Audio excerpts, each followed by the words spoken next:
गांवों में जब तक राजनीति ने नहीं प्रवेश किया था, तब तक लोगों के बीच आपसी भाईचारा और सहयोग की भावना दिखती थी। गांव के लोग एक संपन्न और सहृदय व्यक्ति को अपना मुखिया बना लेते थे। मुखिया का कोई चुनाव नहीं होता था। मुखिया की यह जिम्मेदारी होती थी कि गांव के हर व्यक्ति के सुख दुख का ख्याल रखे। इसके साथ ही मुखिया गांव की बेटियों के ब्याह की भी चिंता करता था। गांव में जब कोई बारात आती थी तो उसकी पूरी जिम्मेदारी मुखिया ले लेता था। फिर धीरे धीरे गांवों में जब राजनीति ने प्रवेश करना शुरू किया तो आपसी भाईचारा और सहयोग की भावना गायब होती गई। ऐसे ही उग्रसेन बाबा की कहानी है। उग्रसेन बाबा गांव के मुखिया थे। उन्हें लोग बेवहर भी कहते थे। उग्रसेन बाबा रोज शाम को गांव के भ्रमण पर निकलते और लोगों से हालचाल पूछते।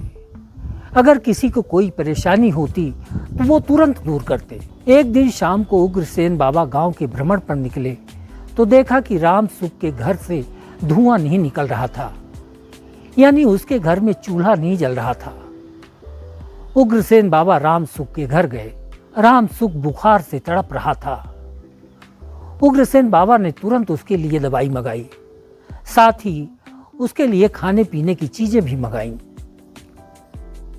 फिर समय बदला और गांव में प्रधान के चुनाव का ऐलान हो गया। जो लोग पहले ग्रामीण कहलाते थे उन्हें अब लोग वोटर कहने लगे। चुनाव में ग्रामीणों ने सर्वसम्मति से उग्रसेन के बेटे का पर्चा भरा दिया। सबने मान लिया कि प्रधान पद के लिए यही एक अच्छा उम्मीदवार है। लेकिन दूसरे दिन ही राम सुख के बेटे ने भी पर्चा भर दिया। गांव में दो गुट बन गए। हालांकि चुनाव में उग्रसेन के बेटे की ही जीत हुई। राम सुख का बेटा चुनाव में हार गया और हार की बौखलाहट में वो उग्रसेन के बेटे को अपना दुश्मन मान बैठा। उसने अपनी हार का बदला लेने के लिए एक दिन उग्रसेन के घर में आग लगा दी। जिन उग्रसेन बाबा ने पूरे गांव को अपने प्यार से सींचा था, उन्हीं उग्रसेन बाबा का घर देखते ही देखते राख हो गया।